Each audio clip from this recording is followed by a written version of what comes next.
Hey friends, it's Mal. Welcome back to my channel if you are watching on YouTube, and welcome back to Witch Church if you are listening.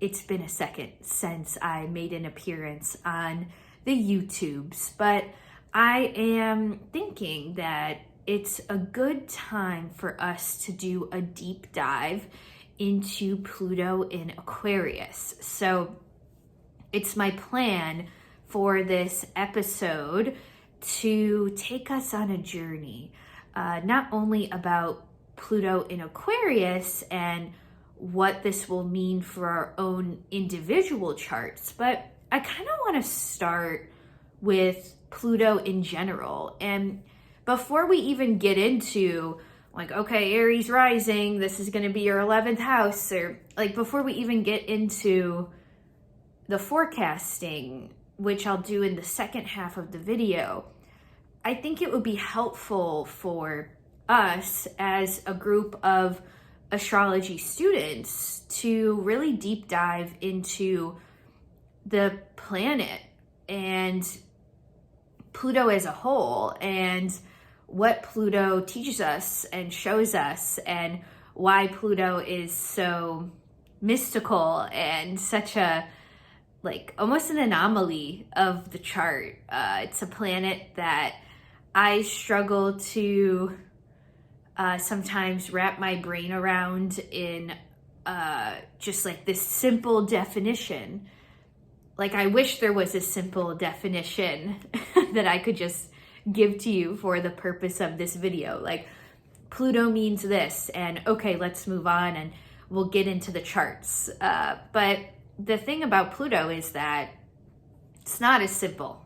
It's not a simple planet. And Pluto, in a lot of ways, is like the ocean in the sense that we only know maybe, what do they say, 30 or 40% of the information about the ocean, and there's still 60% of that space that has yet to be explored, and we can't actually explore it because we don't have the technology or the resources or the human capacity to explore that deeply into this thing on our planet. That is Pluto as well. I really think we only have, in our human consciousness, we might only have 40-ish% of what this planet really means. Because on the one hand, I do think we can have moments of enlightenment in the human existence, but part of me almost wonders if Pluto is only truly understood in the in the spirit realm. Maybe we have a better understanding of Pluto when we're on the other side and we're not incarnated into the human body meat suit. And I think there's only so much we can understand about this planet when we are walking around with beating hearts and an ego, And that being said, Pluto also reminds me that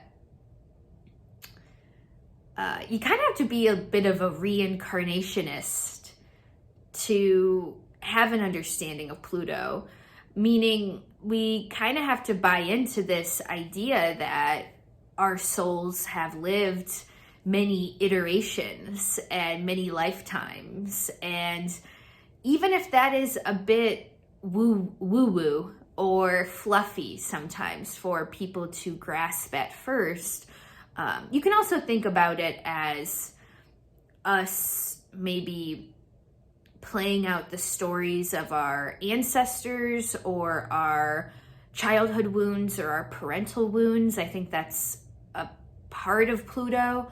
But at the same time, I do really think Pluto beckons us to think about the evolution of our soul. And the evolution of our soul doesn't just apply to this lifetime that we're in right now.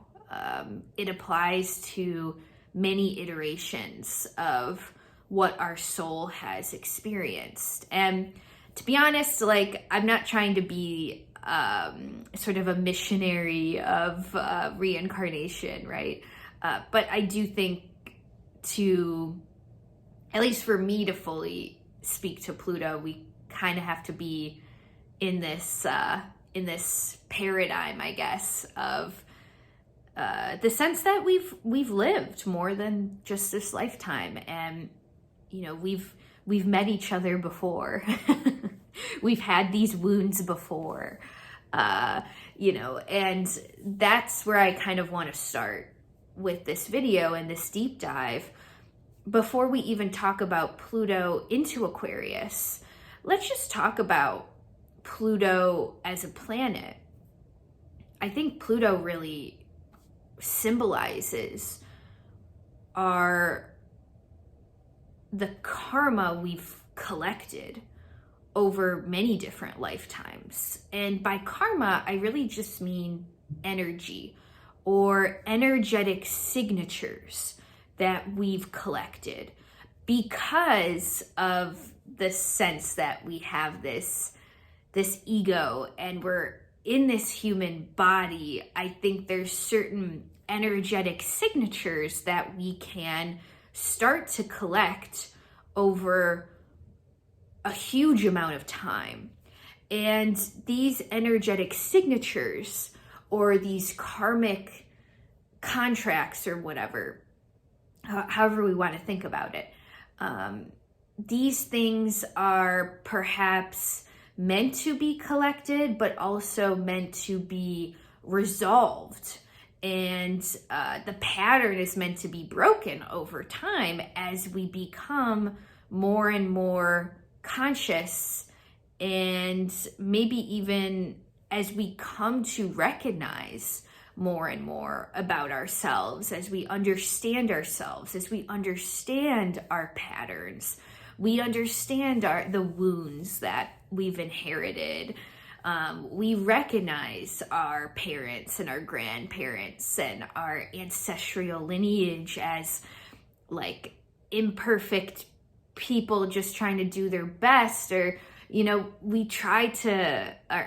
attempt to have this understanding, and in this understanding we also start to resolve some of these energetic signatures that we've carried for a long time. You know, it's my sense that our problems and our challenges that we have right now, we've likely experienced these challenges many times before. Let's say, you know, name any challenge that keeps you up at night, like money problems, or fear of losing it all, relationship issues, attachment patterns, fighting with your parents, not knowing how to deal with your boss. Like, you know, there's a lot of issues that are shared amongst the human experience and are not new. Like, we may think in our conceptualization of just today being February 1st, 2024, we may think that whatever challenges or problems that present themselves today at work or in our lives, we may think, oh, that's new, but it's not. You know, it's not. The same challenges we have in this lifetime, we've had them before. Okay. And that is, I think, a good place to start with Pluto, because what Pluto is really trying to show us is pattern recognition. Pluto, the planet of pattern recognition. Where are we stuck in a pattern as an individual, as a part of a family, as a part of a group, as a part of society, as a part of a collective? Where are we stuck in a sort of unconscious pattern that is motivated from some sense of ego or fear or desire for control, desire for power? Power and control very much relate to Pluto. I think a Pluto transit is about at least beginning to dip our toe into the recognition of these things. Like, I even think too, like in the human existence, we think we're so woke. We think we're so enlightened sometimes. Like, oh, I just went to therapy and I had this big realization. And like, I'm not trying to belittle those things, because I think those moments can be really good for our soul and be really good for our pattern recognition. And yet we've only dipped our toe into the surface of understanding, right? And that's something that Pluto might, bring up for us, okay? So I think when it comes to Pluto in our natal charts, the aspects or the mathematical relationships between Pluto and the other planets in our charts maybe paint a little bit more of the story of why our soul agreed to reincarnate into this version of ourselves. I've got a Pluto exactly square to my moon. The moon is a lot of the times about the mother archetype. And I don't doubt that some of the challenges I have, with my own mother, but also my sort of internal mother archetype, I don't doubt that this is an old thing, that this is something I've experienced before in a different iteration of myself, right? So you can start to think about your own chart and your own Pluto placement and your own Pluto aspects. Just check out in your chart, what aspects is Pluto making? Just in my natal chart, not even talking about transits. Like just in the natal chart, is Pluto making any major aspects, a square, a conjunction, an opposition, a trine?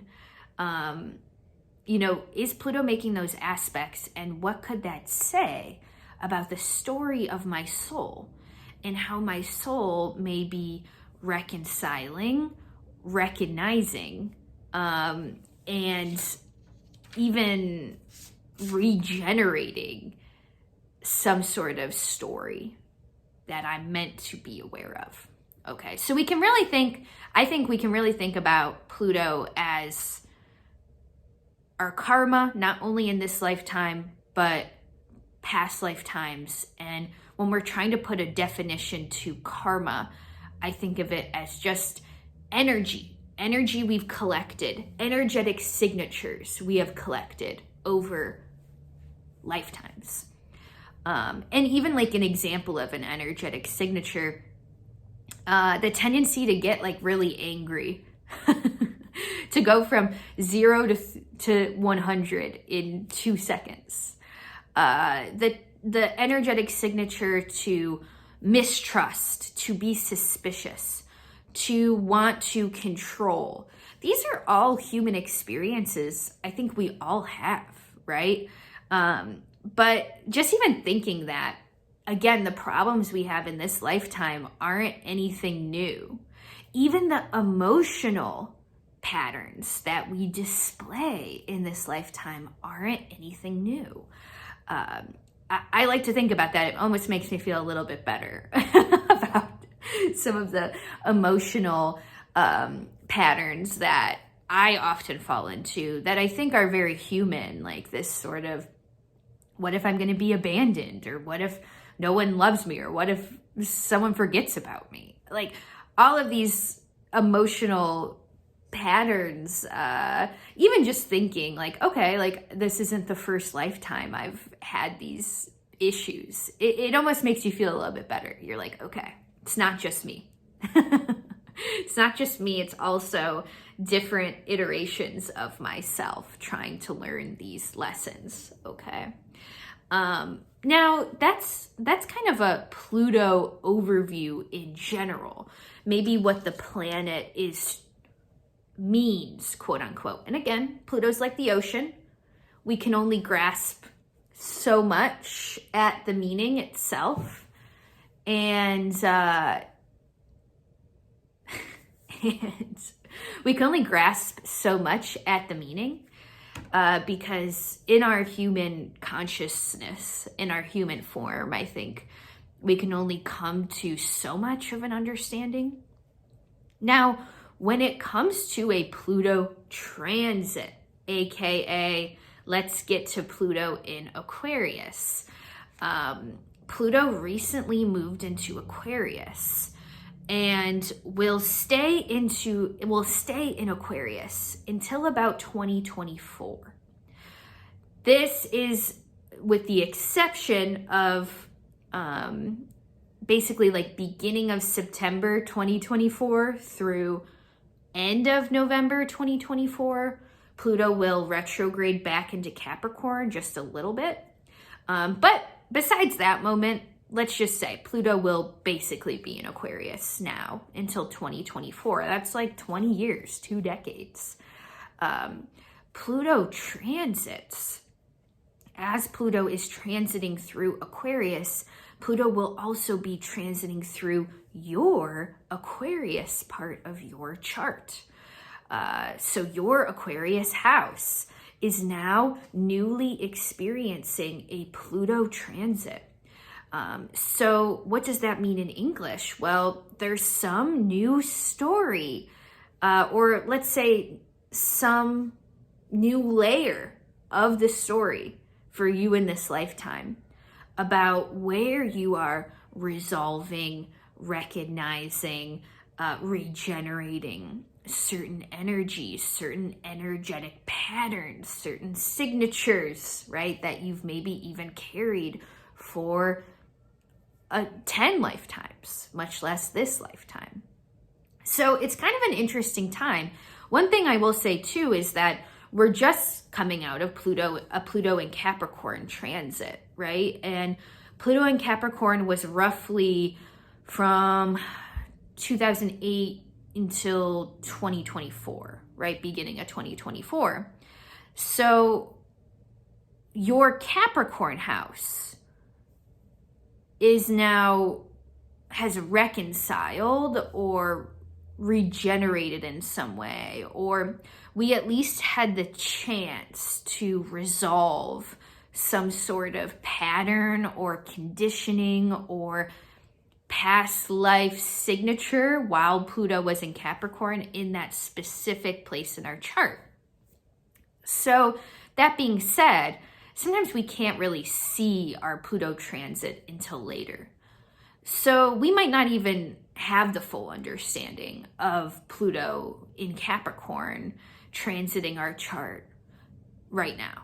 Like we might even need another 10 years to look back in retrospect and see what was really resolving itself in that house. We might have some sort of an idea. Like I have a client who I think started having her children in 2008, and Pluto was in the 5th house of children. So, and now most of her children are sort of either out of the house or in their early years or just finishing high school, like kind of finishing up this sense of childhood. So that had been her Pluto transit, this sort of becoming a mother, watching her kids grow up. But you see how that's like a greater journey. Again, we can't just get what the Pluto transit is going to be in one day. it takes almost a lifetime. And speaking of our lifetime too, one thing I'll mention is that we don't get a lot of Pluto transits in our lifetime because Pluto is the slowest moving planet. We maybe get 6, if we're lucky. If we live to our Pluto opposition when we're like 80-ish, 90-ish ballpark, if we get to like really the later years of our life, we might experience Pluto through like a total of 6 of our houses, but we won't experience Pluto through every single part of our chart because we're gonna croak by that time. It takes Pluto a long time to even get through 6 of our houses, maybe 85, 90 years. So most of us, we might want to center in on what Pluto transits did I agree to experience in this lifetime. For instance, I was born with Pluto in the 6th house. So I agreed to experience a Pluto transit through the 6th house, 7th house, 8th house, and hopefully the 9th house, 10th house, 11th house, and 12th house, depending on how old I live to be. So why did my soul choose to experience Pluto transiting those specific places in my own chart? It's an intriguing idea. We might not actually get to that answer, but I do think, like, hypothetically, it's kind of fun to ask, like, what part of this story of my own lifetime had me experiencing these specific Pluto transits? Okay. Now, when it comes to Pluto in Aquarius and tuning into what this transit will be about, we did get a little snippet of Pluto in Aquarius in 2023. It was sort of end of March 2023 through mid-June 2023. We had a little start of that karmic story in our Aquarius house. But now we're really getting maybe the beginning. I don't think Pluto in Aquarius, at least when it comes to our story and our relationship with Pluto in Aquarius, I think it's still in its embryonic state. I don't think the sprout has completely come through the ground quite yet, but we're definitely this month, February 2024, tuning into this transit as a whole and maybe getting some snippets as to what this transit will be about for us. So there are some important dates in February 2024 that we might want to pay attention to that might be connected to, what are the beginning of our Pluto in Aquarius journey will be like, okay? Excuse me while I drink my coffee. So February 5th, Mercury will enter Aquarius and conjunct Pluto. February 9th, we have a new moon in Aquarius. February 13th, Mars will enter into Aquarius and conjunct Pluto. February 16th, Venus will enter into Aquarius and conjunct Pluto. And then February 22nd, Venus will conjunct Mars in Aquarius and be co-present with Pluto. So I think it's safe to say that there's something kind of interesting about this month, February 2024, when it comes to the story of Pluto in Aquarius. And we'll be going through the rising sign forecasts in the next part of this video to kind of talk about what's the karma that could be resolving or presenting itself right now. Again, we're only like 1 year into Pluto in Aquarius, so maybe there's not necessarily a karmic resolution happening quite yet, but there's something here like coming into our framework of, okay, my Aquarius house, especially February 2024, is coming into my my viewpoint, my direct viewpoint, and I'm starting to think about the story of my Aquarius house and what Pluto will be working on in this Aquarius house, okay? Now, as a whole, I've been kind of thinking about Pluto and Aquarius as like the death of the monarchy. And you might say, well, man, what are you talking about? It's 2024. You know, a lot of most countries live in a democratic state without the monarchy, or even if there is some sort of monarchy, it's more of a like sort of social thing. It's not actually the people as a part of the ruling class or whatever. And I might say, are you sure? Are you sure the monarchy is dead in our society? And that makes me think about Pluto and Leo, which is opposite to Pluto and Aquarius. And if you don't know, the baby boomer generation has Pluto in Leo.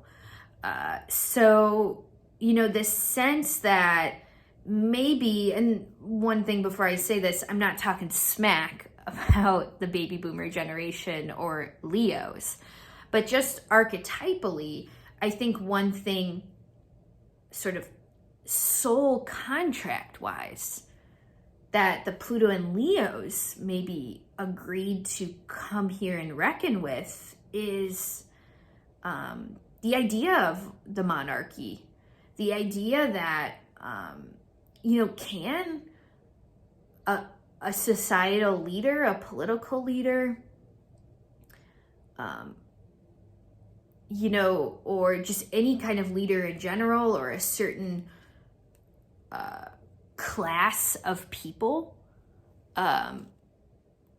can humans actually be better than each other, right? Like, that's the thing, like, and obviously I think no, but I think that's something that Pluto and Leo kind of reckons with, this sort of idea, like, can a person actually be royal? Can a person be sovereign? I mean, back in the day of like real, like, political, when our politics operated under like the monarchy, we really did believe that the ruling class was better than the plebeians, you know, or the common people. We really did believe that the king was closest to God. Actually, I don't know if we actually believe that, but like that was sort of the I don't know, the building block of how society was ran. You know, like the king has a magical bloodline, and the king has access to God that the common people don't. And this sense of even like the common people not knowing how to like read, or being a certain or not having a level of education accessible to them, and a different class of people being the most educated. You know, all of these things are sort of the karma of Pluto and Leo in a lot of ways, like this sense of how do we recognize that like monarchy, or sovereignty isn't necessarily supposed to be a political phenomenon. And how do we recognize that everyone is sovereign and everyone is equal? And I think now Pluto moving into Aquarius, that just by Pluto being in opposition to Leo, Pluto and Aquarius being in opposition to Leo, Aquarius presents this idea of equality and humanity being like a shared experience. and again, this isn't me saying like individual Leo people, believe in the monarchy. Trust me, I'm just speaking more to the shadow of the archetype, right? But Pluto in Aquarius says nobody is better than anyone else.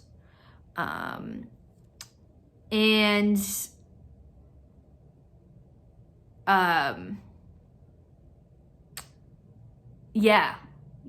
Like, I'm thinking about, I wish I've remembered this comedian. If you know who I'm talking about, comment it below. But I was watching this like TikTok of this comedian, and he was like a surefire way to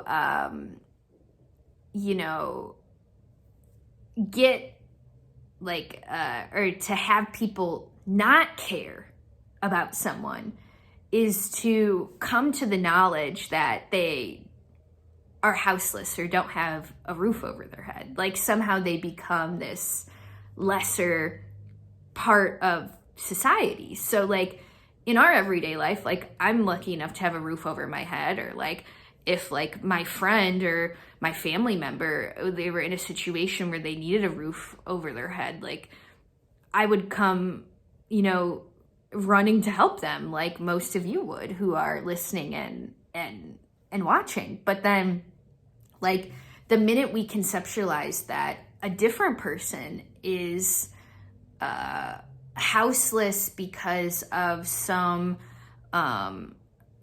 sort of societal injustice, because we don't help the mentally ill get resources that they need, because of ancestral trauma, because of a million reasons, it's almost like politically we sort of disregard this person, right?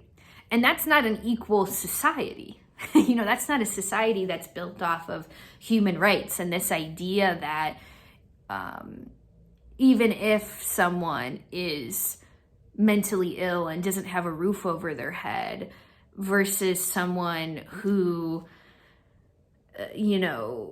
is working and paying taxes, and like, why do we have different access to different resources?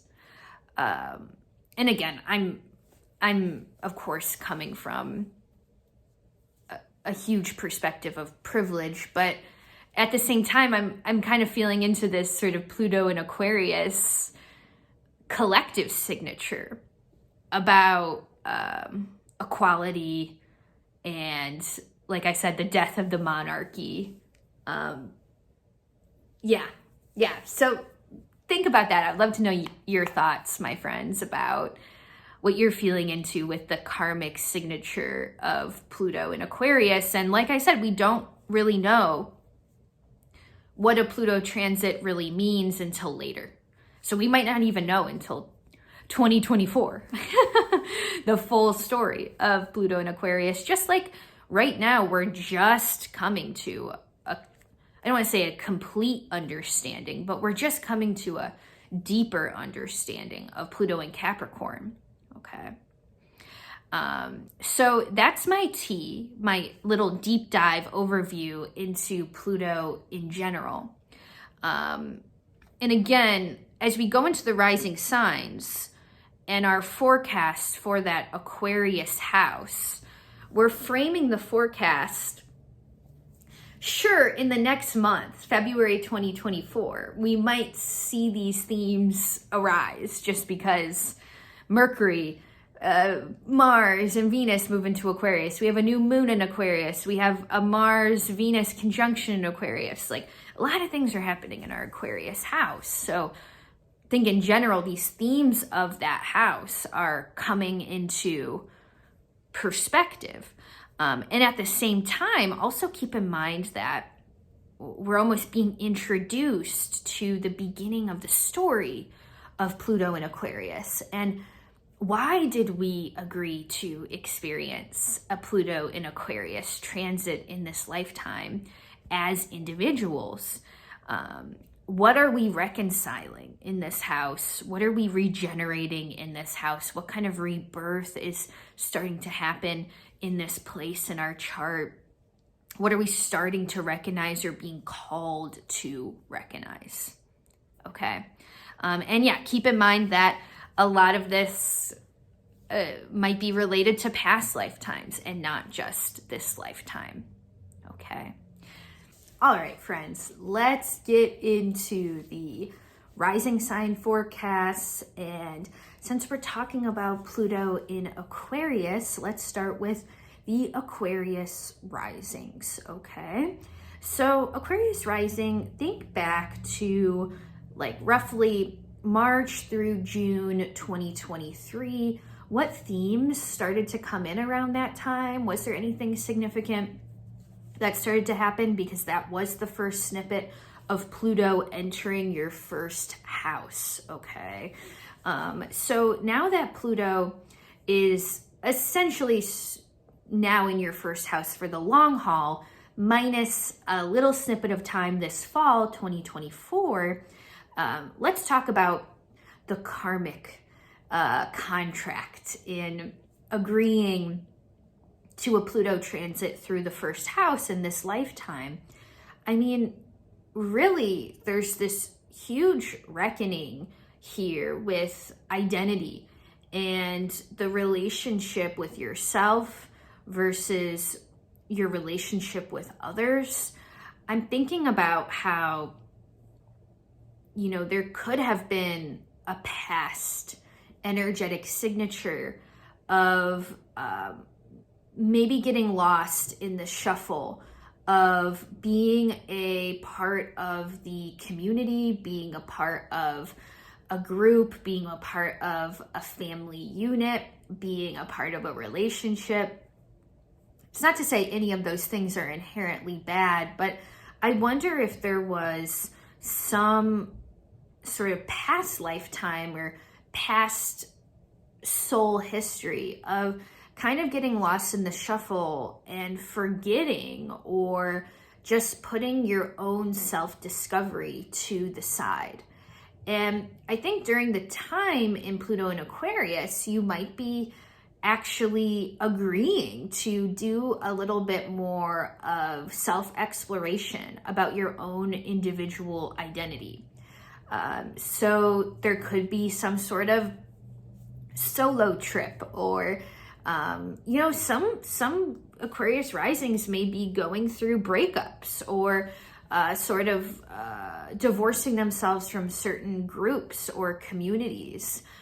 When someone like leaves a church or decides not to participate in a certain religion or something like that, I feel like that's very Pluto in the first house. It's like I have to divorce myself from the collective in order to really know myself. But then it boomerangs, because when we know ourselves truly, we're able to give ourselves to the collective in a more aligned way. So I actually think too, Pluto in Aquarius could be maybe a little bit about being of service and how you really want to be of service in this lifetime. So there's a lot there with individuality.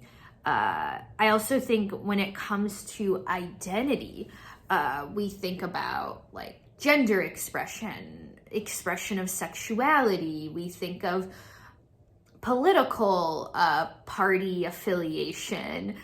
You know, there's like a million different things we can subscribe our identity to. And I'm thinking about how like some like Buddhist monk or something like that might say that we've reached enlightenment when we've sort of let go of all of these identities and realize that we are one with the universe, or, you know, something kind of fluffy like that. But it doesn't feel so fluffy, Aquarius rising, because I almost feel there's something like that that's being offered to you in this time. I'm getting this pretty big message though, that alone time, it's almost like the Hermit card in the tarot I'm seeing.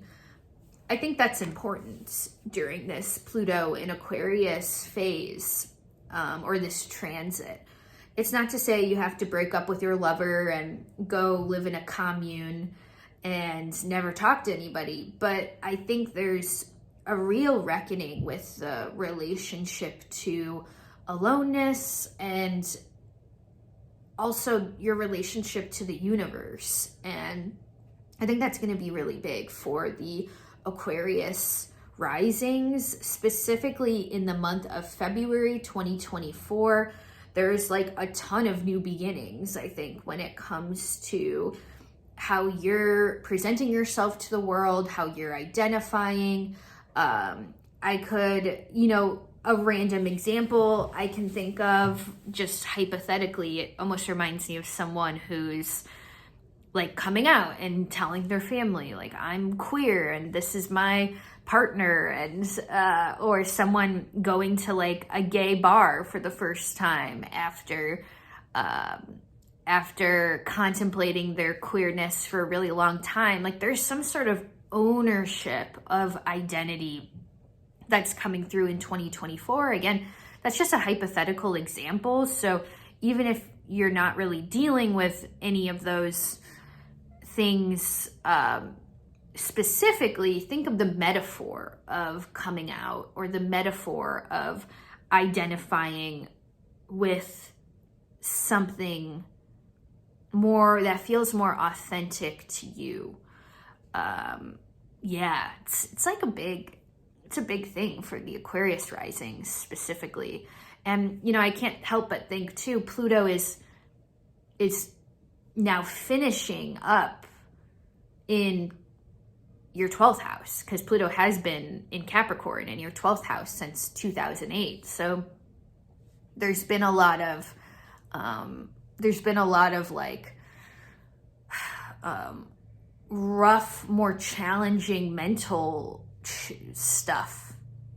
The sort of Pluto in the 12th house is like, mental crises of the psyche. This sort of is God even real? Like, it's a bit of like an existential crisis. And now that Pluto is moving into the first house, you have this more solidified sense of the self, and you're ready to empower yourself in these new identities and in this new frequency. Okay. So Cap rising, Pluto in Aquarius is moving into the second house of resources. And second house can be about our income and, our money, our livelihood. Second house can also be about how we value certain things. So I'm thinking about this as a past life story. Like, imagine, I think many of us have lived a past life where our values were somehow misaligned, or we missed the point. Like, I'm even thinking of what's that movie, like or not the movie, but the story, like the Ghosts of Christmas Past. I honestly don't remember what it's called, but y'all know what I'm talking about. Like the old rich guy who like valued money and was kind of like a miser, and these, ghosts from his past come to visit him to let him know that his values were misaligned in that moment, so it's not to say that Capricorn rising, it's not to say you're coming to terms with the fact that you're a miserly person. It's not that. But I'm wondering, like, what's the past life signature surrounding valuing the wrong thing and the right thing? And that's not to say we can't place value on things like being financially successful. I don't think that's inherently a bad thing. But I'm wondering about like the ancestral stories that you connect with when it comes to money, when it comes to the collection of resources. What did your parents teach you about money? What is your money story? there could be a lot being examined surrounding that subject. I also think that the second house is also about our gifts and our talents. So oftentimes we actually don't value the thing that we're good at because it's not profitable in societal terms. Like, for instance, let's say you're really good at stand-up comedy or something, but there's not a lot of money in just like being a novice stand-up comedian, so you kind of don't make that a priority in your life, and instead you make other things like work a priority because work is what makes you money, and you've been taught that above all we should value financial success. There's something about Pluto moving through the second house where you're recognizing that value comes in many different forms, and the value of doing something that you love might actually be greater than doing something else that you hate that happens to be something that's like monetarily profitable. Okay, again, I'm not telling the Capricorn Risings to quit their jobs or anything like that, but I'm like wondering, like, what is the relationship to value and the things that make us money? And is it possible that valuing things that make us happy, regardless of their profitability, is good for us? You know, and what could it be good? What could be good for you when it comes to valuing different talents and unique gifts that you have during this time? And maybe in a past lifetime, you weren't able to do that because of a situation that kept you from really discovering, like, what are my talents? What are my gifts? What do I have to give to society in that way? And in this lifetime, I think there's something about agreeing to maybe figure that out just a little bit through this Pluto transit. And keep an eye out specifically in February 2024 for new ideas when it comes to priorities and where you place your values and what you really want to value in this lifetime. Okay.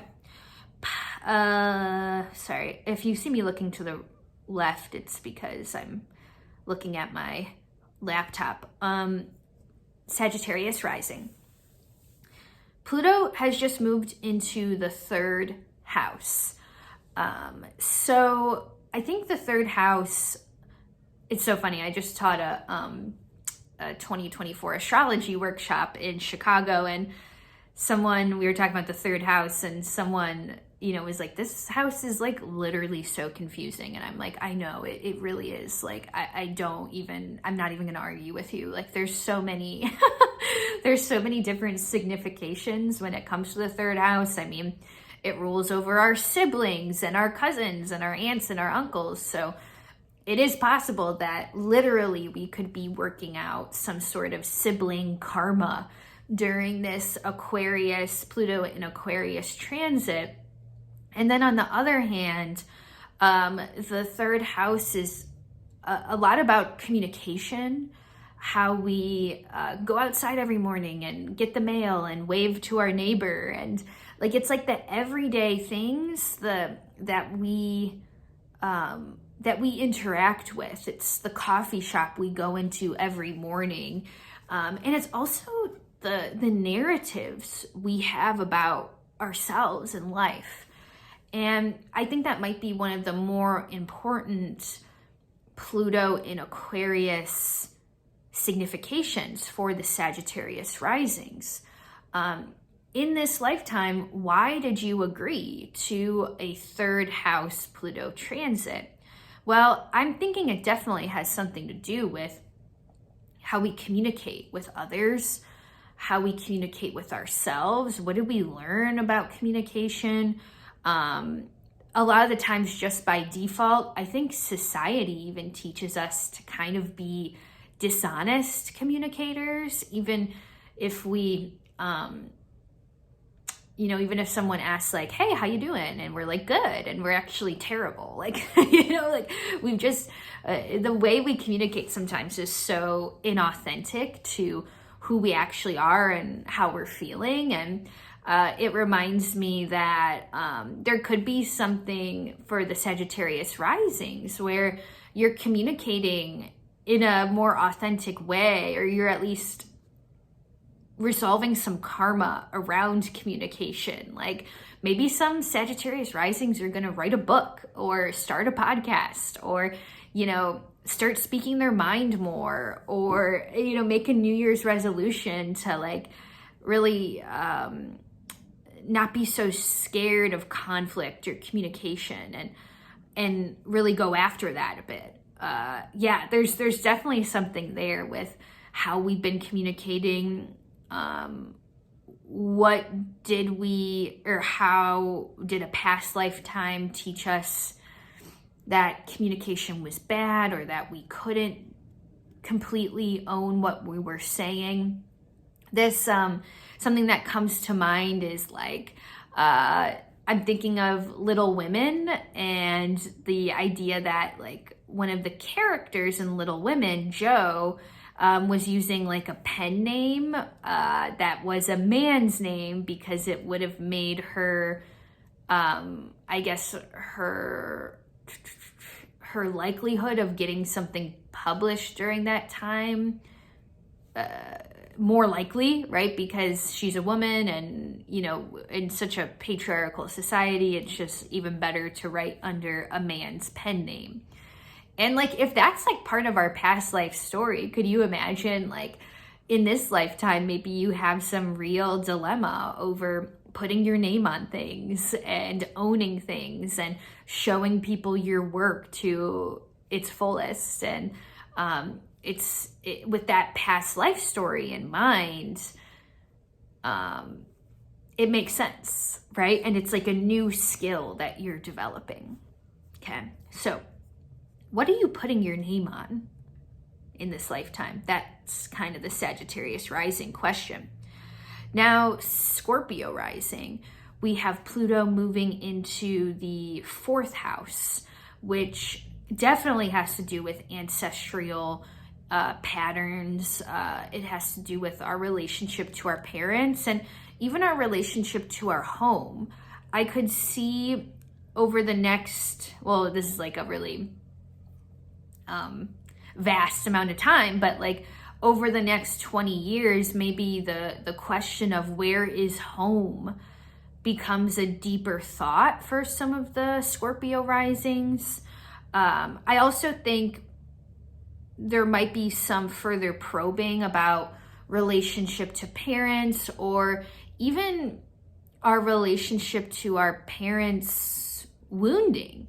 And that might not even require a specific conversation or confrontation with our literal parents. But I think about this all the time, how, no matter what we try to do, like we are the product of our parents' wounding, or like the unconscious fears or anxieties that our parents didn't dealt with, now we have to deal with.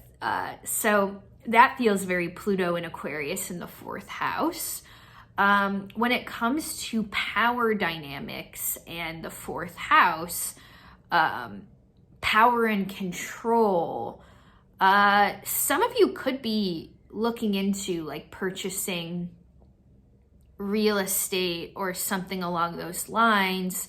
But I could also see there being some sort of power dynamic being presented in the realm of the home. This idea, like the idea that's coming to mind is like, let's say someone passes away, like your grandma or your whatever, and like she leaves you and your sibling her house. and you and your siblings start to fight over what is right to do with the house. Maybe you want to keep it and live in it, and your sibling wants to sell it and make money from it. And something like that, where the power dynamic of the home becomes more prominent. That feels very Pluto transiting the 4th house, and how we resolve this karma, right? I mean, the home and the ownership of property, that's like, when it comes to our past lives, like that is a very loaded thing, you know? It's a very loaded energy. So there could be something like that that we're dealing with, you know, Scorpio risings. Okay.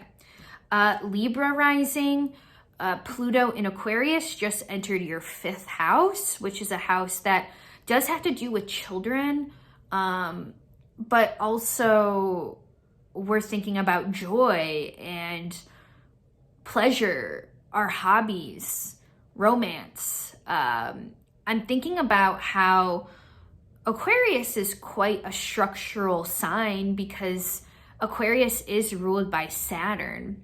And I'm thinking about how the structure of our relationships could be a very real thing that Libra rising is starting to think about with this Pluto transit.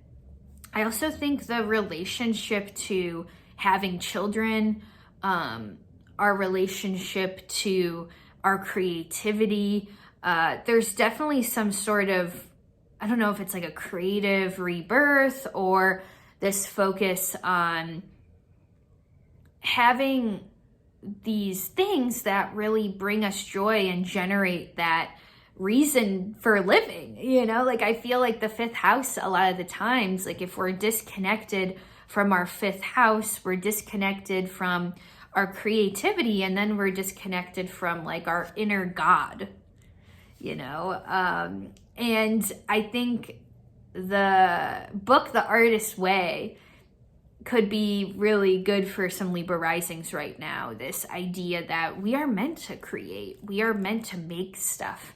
We are artists, even if you don't perceive yourself as an artist, you are. And I'm wondering what you're making during this time, what kind of projects are coming through. If work or family stuff feels particularly difficult in this moment, what are you doing outside of work that brings joy and pleasure to your life? Certainly, I think some Libra risings, especially like February 2024, could be kind of reckoning with new relationships, or even your own relationship to sex and pleasure. That could be a very Plutonian thing. For instance, you know what? It's so funny because I'm thinking the past life story with this kind of feels like a past life where we took a vow of chastity for whatever reason. And now in this life, and think about, a vow of chastity says, I'm so dedicated to my God, or my religion, or my monastic way of life, that I'm not going to marry, or I'm not going to have physical relationships. And I'm basically placing my relationship with God on the highest shelf, right, of my life. And now it's like, in this lifetime, it's almost like the Libra risings are like, okay, I did take this vow of chastity in this past lifetime. Again, guys, I'm making this up, but like, you know, you're picking up what I'm putting down. I did take this vow of chastity in this past life, and now every time I agree to experience pleasure or create for the sake of creating, making art for art's sake, it does kind of trigger me, right? Because I'm agreeing to experience joy and in this lifetime, and maybe in this lifetime that is my religious offering, is experiencing joy and pleasure instead of taking that vow of chastity, right? Like there's something like that kind of coming through. Yeah, let me know, Libra risings, below what you think about Pluto going through your 5th house. And Virgo risings, Pluto is entering the 6th house. So I think here we're talking about, I think, a lot about power dynamics in the workplace, power dynamics with our bosses and our coworkers. And I'm thinking about how sometimes the Virgo wound is nobody else does it correctly, so I have to do it all myself, which Virgo risings, I almost agree with you. Like I agree, man. I really get you. Like, you do it the best. You do see the right way, quote unquote, the right way to do it, the most efficient way. But at the same time, I think sometimes when we're being faced with this sort of reality that we have to work with others and we have to collaborate with others, we also have to see that others are not necessarily wrong. Like, that we're not wrong because we're different, right? We're just seeing different solutions to different problems. And I think that might be part of the Virgo rising karma with Pluto going through the 6th house. Where is there an impulse to dictate and control and really overly organize how other people are doing things? And what would it be like to let go of that in some capacity and just trust that things will still work out, and things might even work out even better once you release some sort of control over that workplace theme. On the other hand, some Virgo risings could be feeling like they're being very controlled in the workplace, and that's totally some past life karma. I mean, I think that like the karma between our bosses and the people who tell us what to do every day, I mean, it's such a past life story, right?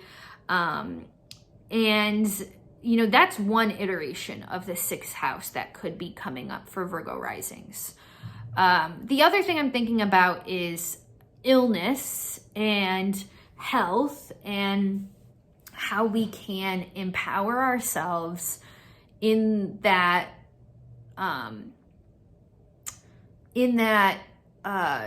arena. And it's just occurring to me that the 6th house really does, you know, contain things that we struggle to have control over. Like we really want to have control over our health and our workplace and our day-to-day lives, which is the 6th house, yet there are the things that constantly tell us you don't have control, right? So I'm thinking for the Virgo risings, it's not to say, you know, accept that you don't have control over your health or something like that. That doesn't even make sense. But it's more so, how can you live as peacefully, both physically and mentally as you can? And how to not give your power away to different people, and knowing that your body and your mind, there is a connection, and almost nurturing that connection instead of letting it be our enemy. I'm thinking about how, like, the stomach is the mind and the mind is the stomach. I once had a yoga teacher tell me that, and it's so true, because when we're nervous, our stomach gets upset, or we can't digest our food properly when we have a lot of anxiety, or we lose our appetite when we're depressed or whatever. Like there's that literal mind-body connection that we've all felt between the mind and the stomach. So there's a lot here with,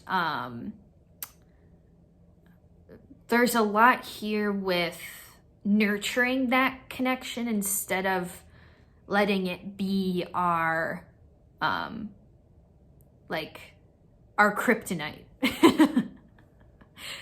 I hope that makes sense, Virgo Rising. Yeah.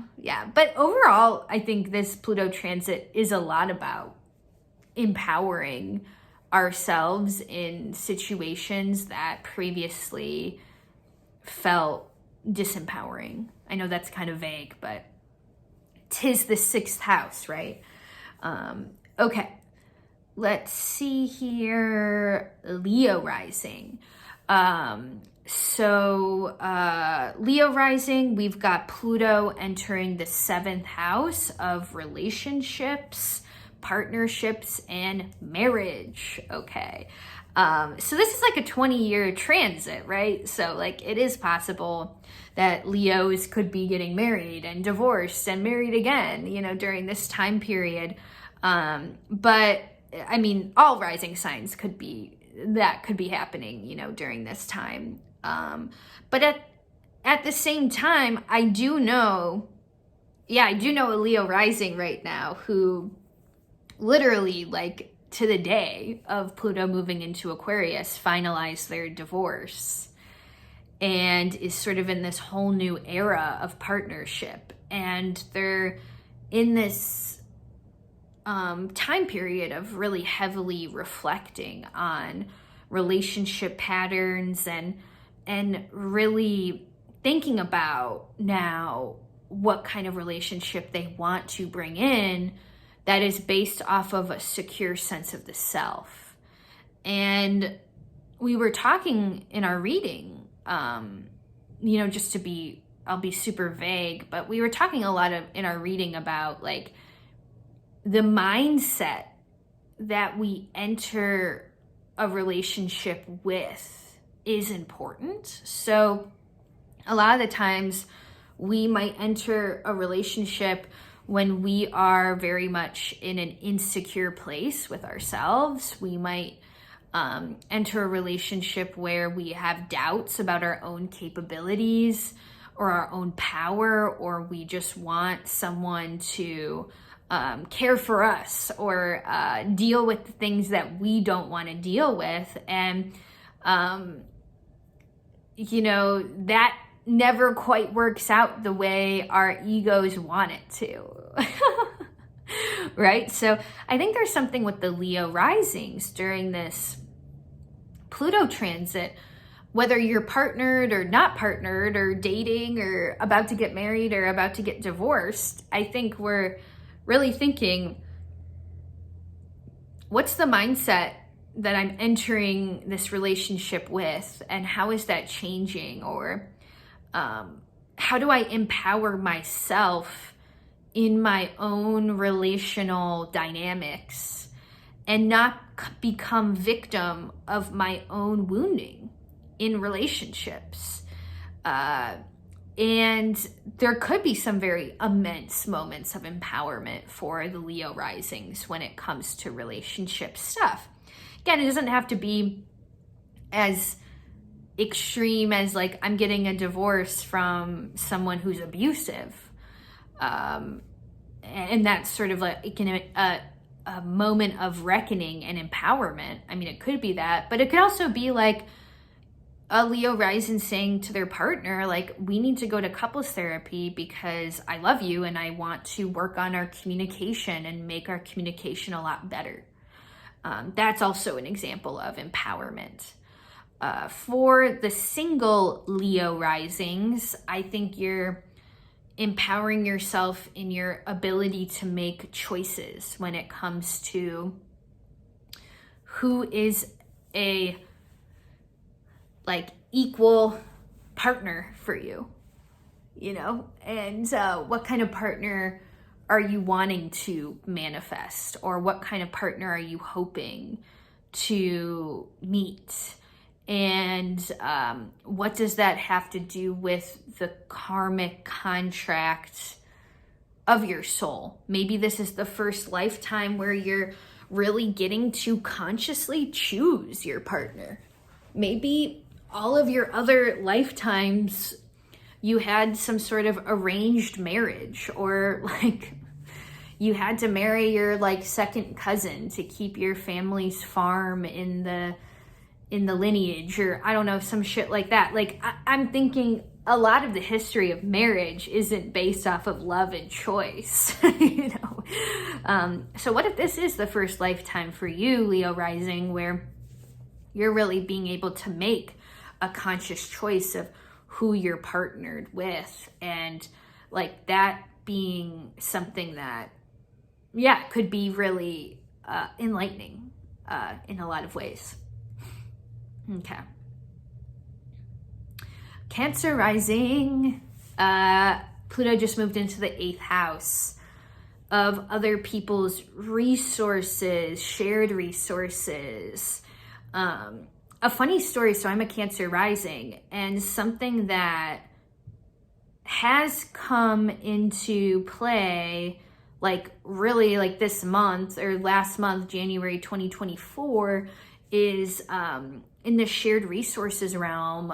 Like a whole group of my family members are trying our best to get Italian citizenship, because my grandmother was born in Rome, and through certain Italian laws, like she technically can pass down the lineage through the matriarchal line, and her children and her grandchildren could potentially like inherit the citizenship. But it's very complicated, and there's all these like different laws, and as a group of like 10, we're gonna have to get like a immigration lawyer in Italy and like all this stuff. So for me, that's very 8th house already, like this relationship to like my family unit going on this journey together. It's very 8th house. And I think that 8th house ultimately does speak to, yeah, taxes, loans, insurance, debts. But I think the 8th house is much more of an emotional house than we give it credit for. We often think about the 8th house as our partner's money and, you know, inheritance and, yeah, things that have to do with literal money. But I think there's so much more that we inherit than just money. We inherit emotional patterns, and we inherit you know, stories, and the stories that our grandparents and our great grandparents tell about themselves. Like those become important to our stories, right? And oftentimes we're even named after our grandparents and our great grandparents, and in that we're sort of sharing a frequency with them. So I do think there's some ancestral story going on for the Cancer Risings now, with Pluto in the 8th house. Like, what did we inherit from our ancestors, both financially and emotionally? What is the most equitable way to share these resources that we have amongst ourselves? What are the hidden power dynamics in the family sharing of resources or whatnot? Like there's a lot there. I also think that Cancer Risings, I think, could be especially tuned into like the psychic messages of Pluto, just because, I mean, the 8th house is kind of related to Scorpio, and in modern astrology, Scorpio is ruled by Pluto. So it's almost like the Cancer Risings kind of have Pluto in the home sign, or the home house. That's not really a thing. Like that's not an official rule, but I'm just kind of tuning into like Pluto is almost like most comfortable in the 8th house because the 8th house deals with all of the things that Pluto is very well versed in, you know? So it could be interesting for the Cancer risings. Okay, Leo rising, we already did you. Gemini rising.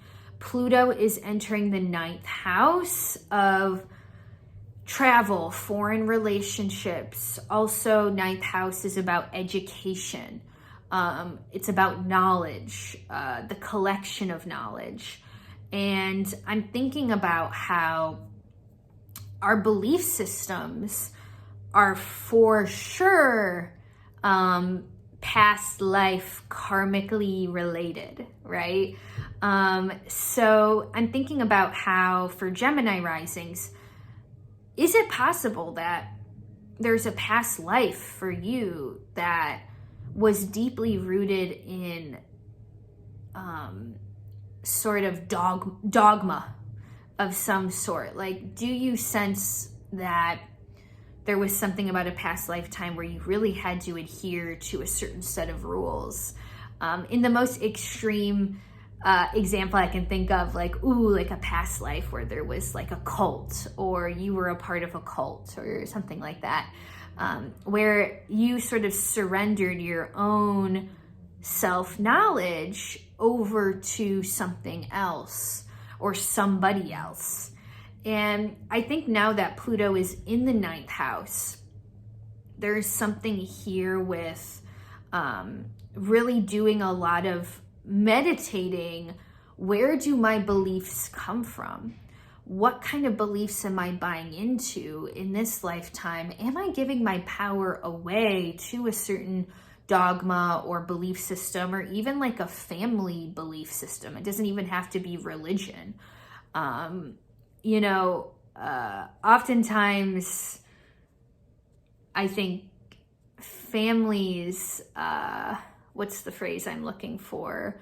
Families worship at the altar of unsaid rules and expectations. And I think it's a real liberating time for the Gemini risings to set those boundaries with their family. And sometimes it is boundaries that allow for the space for us to come back together later and recognize that we can be different from the system that we grew up in. I mean, that's kind of like the 9th house. Like it's a place in the chart that kind of describes, I left home and I realized that there was more to existence than just what I experienced in my childhood home or my local community. Like I realized that there's so many differences in the world, and I'm reckoning with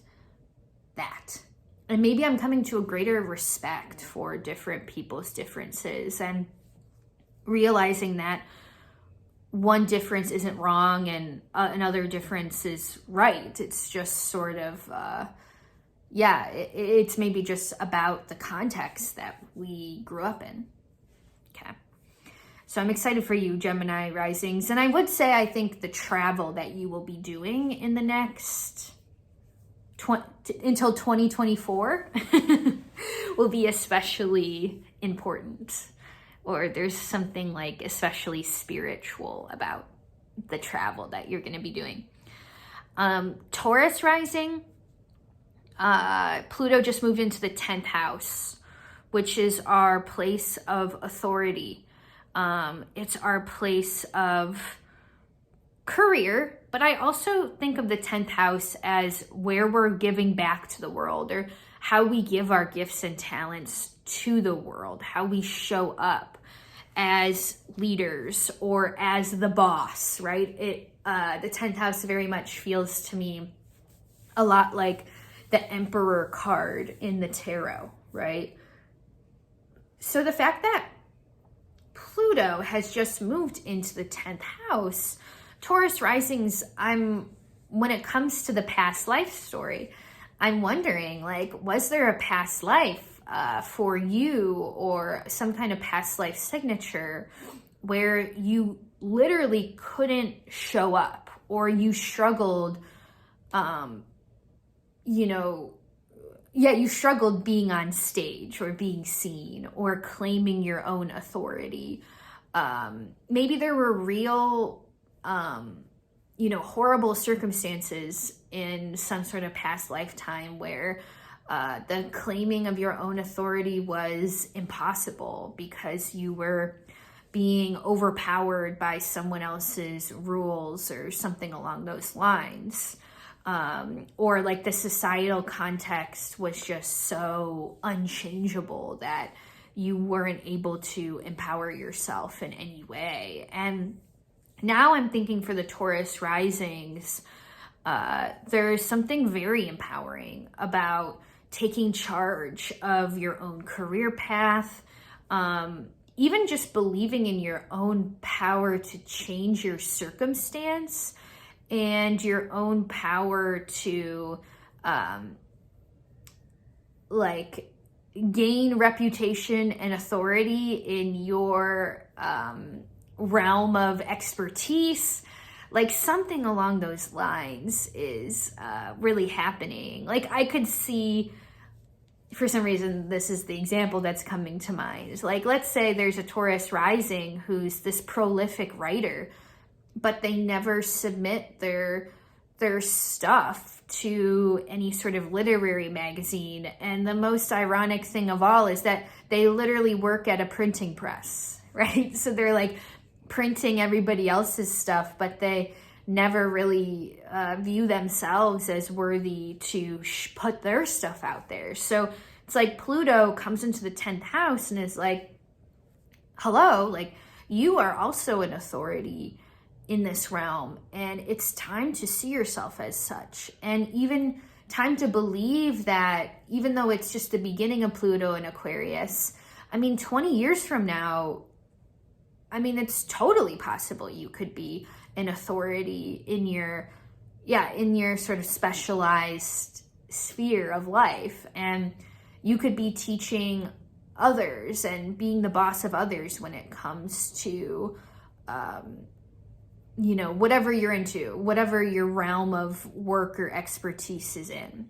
So it's actually a really profound time about self-belief for Taurus risings, and kind of coming more into this sense of like, yeah, I am powerful, and yeah, like I do have the authority and the agency and the self-actualizing power in order to make things happen for myself. Okay, very emperor card. Think of that. Okay, Aries rising. So we got two more, Aries risings and Pisces risings. Aries rising, Pluto has entered into your 11th house, which is about the collective, groups, networks. Part of me feels like it's the Aries rising impulse to center on a little bit on how things can be just easier when they're done through your own energy, right? Like if you go and do something and you're like, oh, I feel like going to this place today, or I feel like making this today, or I feel like exerting this type of energy today. Sometimes it's really easy for Aries risings to just like act on that impulse of generation, right? Like the generating of an energy for themselves, and they don't really need anybody to to validate that for them, right? Like if an Aries rising wants to buy a one-way ticket to France or something, they can just do it. So I'm thinking about how Pluto in the 11th house might actually be about Aries risings taking some more stock in their community and becoming a little bit more immersed in the networks that they might not usually be a part of. And it's like, instead of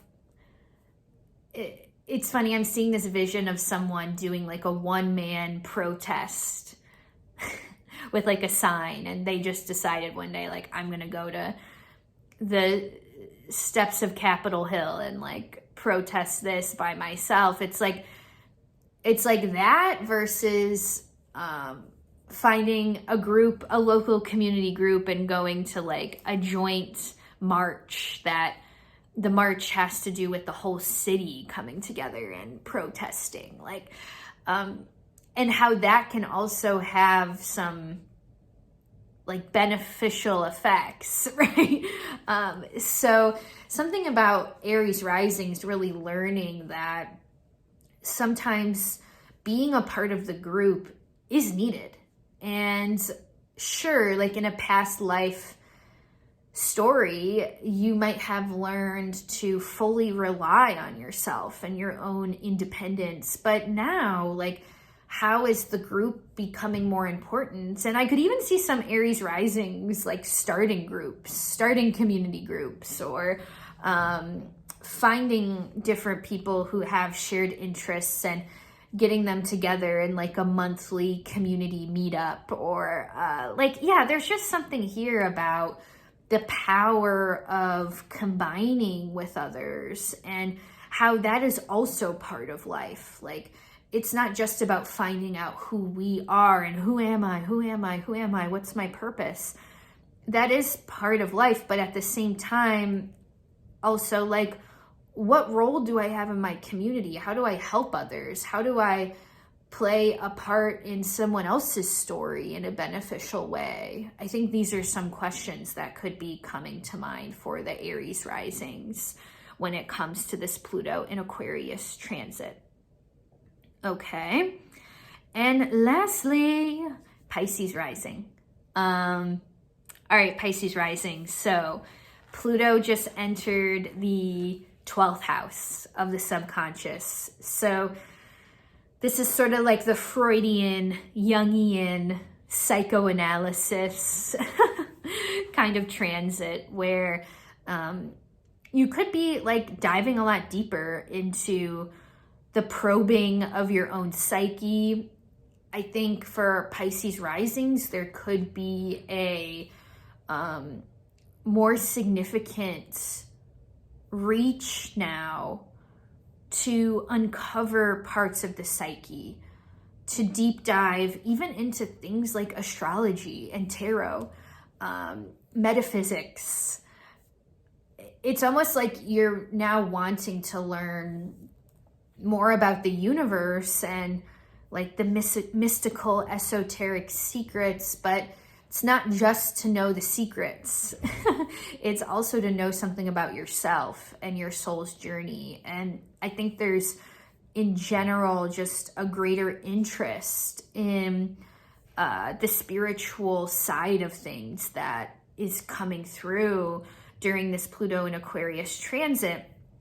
I know a Pisces rising actually who is getting ready to retire, and they are like kind of imagining their retirement at the end of the year, leading them into a new chapter of their life where they really do get to focus on astrology and tarot and metaphysical studies and things like that, so it's almost very literal for them. I remember my first astrology teacher said, astrology's usually a retired man's hobby, which is honestly pretty true for the history of astrological studies. I mean, there's a huge age gap between like the majority of the astrologers out there being like in like their like later parts of their life versus like even someone like me who's a little bit of the younger generation. Like there's this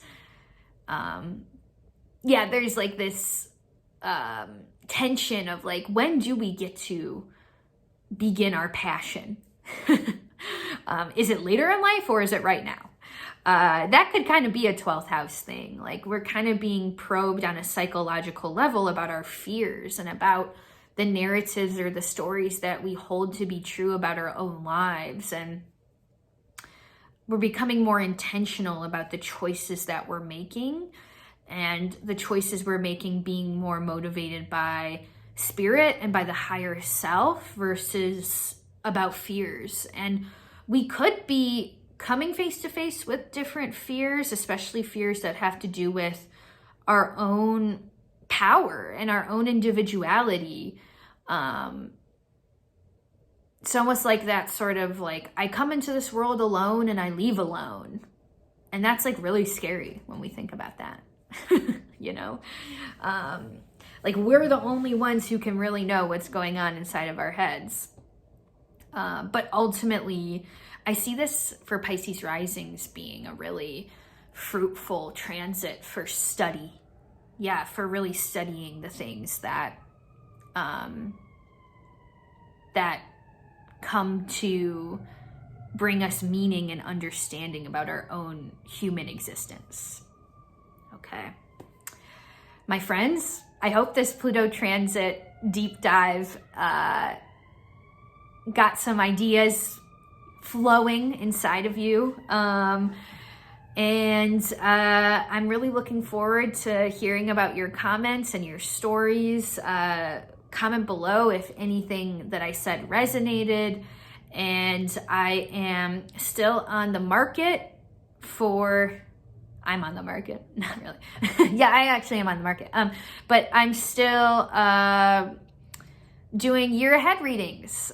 So if you would like to book a year ahead reading for 2024, dive a little deeper into your Pluto transits and some other things that might be coming up for you, that link is in my bio. I've got a lot of cool classes coming up this year, so make sure to subscribe to my newsletter, my Substack, which is down below.